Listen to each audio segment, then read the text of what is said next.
to use the resources for Corsairs. He's had the resources to build up a large Dragoon army here, and a Dragoon army is actually very strong against Lurkers and all these High Templar also.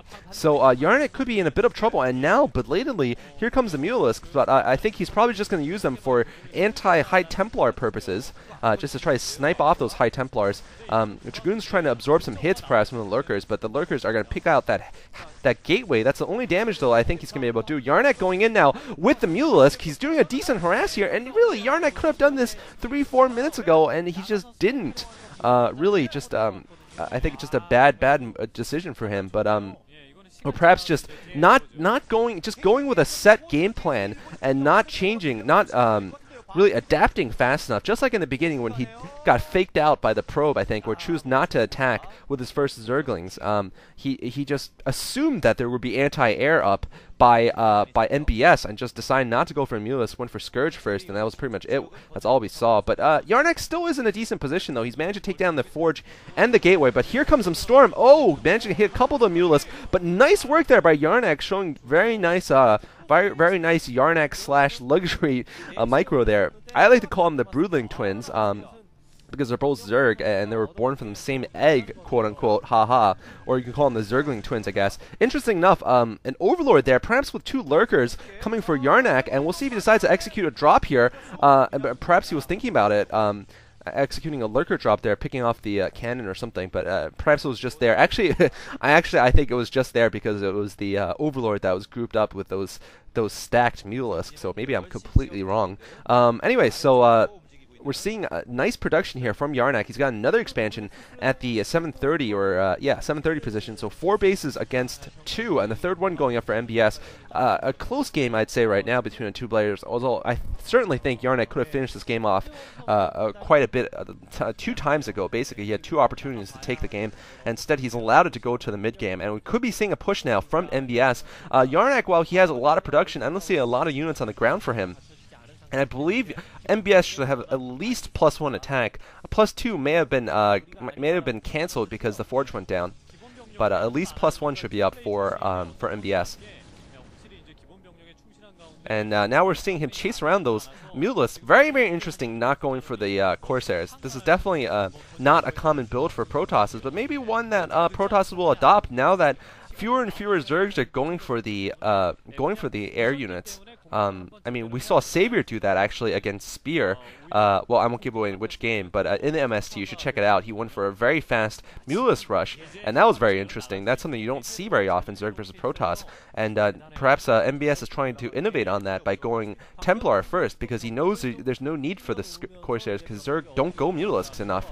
Even when even when they go Scourge first, as a Spire first, they're not building those Mulisks. YArnc losing 2 Mulisks there rather carelessly, and a very, very large Protoss army approaching for YArnc, and YArnc could lose this game actually to this simple mid-game attack move push here from MBS. Very unfortunate. And now we're seeing tons of Zerglings coming out towards the middle, but are they going to be enough against this large force? Looks like he's actually going for a flank here. Smart move by YArnc. I think these Zerglings, no, it looks like they're not Adrenal Gland upgraded yet. Meanwhile, a gigantic attack coming up for the front here of YArnc's base. I think, though, MBS is going to have an advantage. We can push into the natural expansion. This is an attack into the natural expansion. MBS needs to move his Dragoons forward. Meanwhile, he's going to lose that new expansion, but I think he's going to be willing to take the exchange here if he can break in. But looks like actually just Dragoons here. He doesn't have the Zealots in the right position to intercept against the Zerglings. And what is this? The Zealots are not speed upgraded. Let me say this again. The Zealots are not speed upgraded. WTF is MBS doing? He had the Citadel Dune up for I mean the entire game. He had the Citadel as long as he had like 2 gateways up. He's had the Citadel up, and he doesn't have speed upgraded Zealots. I mean, come on now. Seriously, what are you doing in the Pro Leagues? Sorry, but that just it really is inexcusable, and it just, you know, I mean, I can understand you want to save your resources or something else, but with a mid-game army, that's just super basic there, that you need speed upgraded Zealots. And now we're seeing a lot of Zerglings pushing forward, and once again they're getting into the unprotected Dragoons. The Zealots not there to intercept, mainly because they don't have Zealot legs. Wow, just rather surprisingly bad play here, but this is why, you know, this is not the final, not even the final 32 yet for the MST. This is just just for the MSL rather. This is the preliminaries to the round of 32. So we are allowed to see somewhat substandard players like MBS here.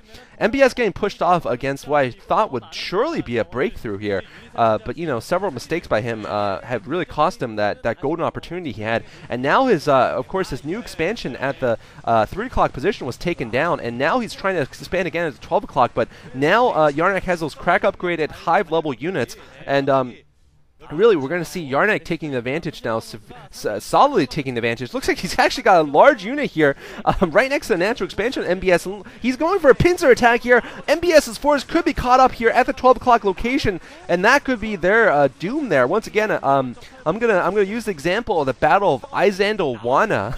You guys should check it out. That is the Battle of Izandlwana. If you can't spell it, go check out the Anglo-Zulu Wars of 1879 between the British and the Zulus. I was almost going to say the Zerg, but anyway, I was talking about it in the IRC chat today at lunch, and it was just interesting. But anyway, it looks like he won't get surrounded like those poor British soldiers did by the Zulus when they were, well, basically surrounded and completely destroyed by a bunch of spearmen, raving mad spearmen, even though they had guns and the spearmen did not. Oh, but losing those precious Archons and losing his expansion once again at the 12 o'clock location. MBS is pretty much as dead as those British troops were in the Zulu Wars, and we're going to be seeing overwhelming forces coming up soon. Really, there's not much he can do. He really flubbed on his main attempt to take down the natural expansion, and partially, I mean, not necessarily entirely due to lack of speed upgrade, but certainly not having speed upgrade at that point is rather inexcusable. I mean, he got away with not building Corsairs, but you just can't get away with too many things in StarCraft. You know, there's a certain point where the law of StarCraft. I was gonna say the law of averages, but that doesn't make any sense. The law of like my units are superior to yours is just gonna win, and it just caught up to him at that point. Anyway, +2, +1 up for YArnc, and we're seeing just +2 attack for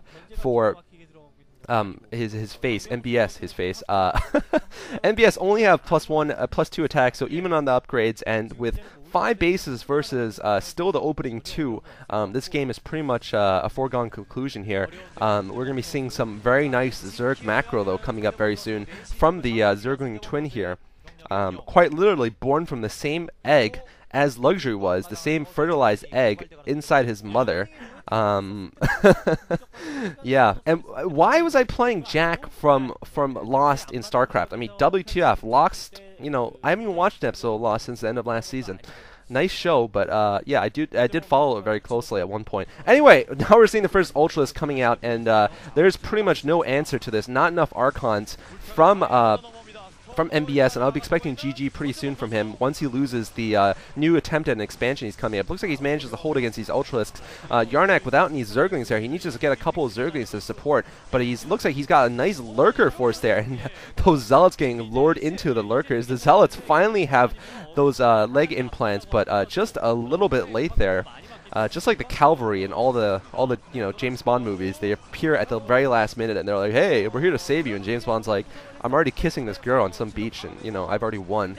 But in this case, there will be no happy ending for MBS. A huge group of Ultralisks and Zerglings and Lurkers. Well, actually, no Zerglings, just Ultralisks and Lurkers coming up, and they're going to demolish that new base. And with it, I think MBS will GG. So a very unimpressive game coming from the Protoss player here. He's not going to win his first pro game here in this game, at least. And YArnc showing some decent Zerg play, although I think YArnc certainly did not adapt to the situation, despite scouting that there was no Corsair. GG coming from MBS, despite scouting there was no Corsairs. YArnc didn't take advantage of that open golden opportunity at the 7th minute when he could have just won the game, and really there was absolutely nothing MBS could have done. But anyway, I'm sure some of you guys will disagree with me on that. Hope you guys enjoyed game 2. I will be bringing you the rest of the games coming up soon. The next game will be the winners of the first 2 games playing each other. Firebat Hero versus Luxury brother. Just kidding. I was going to say Luxury. Luxury's twin brother, YArnc. Alright, hope you guys enjoyed.